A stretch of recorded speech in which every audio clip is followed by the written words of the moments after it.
നമസ്കാരം, കൊട്ടാരക്കര മീഡിയയിലേക്ക് സ്വാഗതം.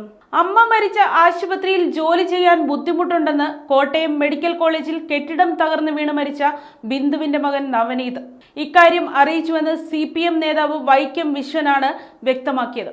നവനീതിന് സ്ഥിരം ജോലി ഉറപ്പാക്കുന്ന കാര്യം സർക്കാർ പരിഗണനയിലുണ്ടെന്നും വൈക്കം വിശ്വൻ പറഞ്ഞു. കഴിഞ്ഞ ദിവസം നവനീതിന് താൽക്കാലിക ജോലി നൽകുമെന്ന് സർക്കാർ പറഞ്ഞിരുന്നു. ഇതിന് പിന്നാലെ മകൻ പഠിച്ചതുമായി ബന്ധപ്പെട്ട ജോലി ലഭിച്ചാൽ നന്നായിരിക്കുമെന്ന് ബിന്ദുവിന്റെ ഭർത്താവ് വിശ്രുതനും പ്രതികരിച്ചു. വ്യാഴാഴ്ചയാണ് കോട്ടയം മെഡിക്കൽ കോളേജിൽ കെട്ടിടം തകർന്നു വീണ് തലയോലപ്പറമ്പ് സ്വദേശിനിയായ ബിന്ദു മരിച്ചത്. മകളുടെ ശസ്ത്രക്രിയയ്ക്കായി മെഡിക്കൽ കോളേജിൽ പ്രവേശിപ്പിച്ചപ്പോഴാണ് അപകടം സംഭവിച്ചത്. അതേസമയം ആരോഗ്യമന്ത്രി വീണ ജോർജ് ഇന്ന് ബിന്ദുവിന്റെ വീട്ടിൽ എത്തില്ലെന്ന് വീട് സന്ദർശിച്ച CPM നേതാവ് K അനിൽകുമാർ പറഞ്ഞു. CPM നേതാക്കളുടെ സാന്നിധ്യത്തിൽ ബന്ധുക്കളുമായി മന്ത്രി ഫോണിൽ സംസാരിച്ചു. ബിന്ദുവിന്റെ മകൾ നവമിയെ തുടർ ചികിത്സയ്ക്കായി തിങ്കളാഴ്ച ആശുപത്രിയിൽ പ്രവേശിപ്പിക്കും. കുടുംബത്തിന്റെ സൗകര്യം കൂടി പരിഗണിച്ച് തിങ്കളാഴ്ചയ്ക്ക് ശേഷമായിരിക്കും മന്ത്രിയുടെ സന്ദർശനമെന്നും അനിൽകുമാർ പറഞ്ഞു. ഉന്നത വിദ്യാഭ്യാസ മന്ത്രി R ബിന്ദുവും കുടുംബവുമായി ഫോണിൽ സംസാരിച്ചു.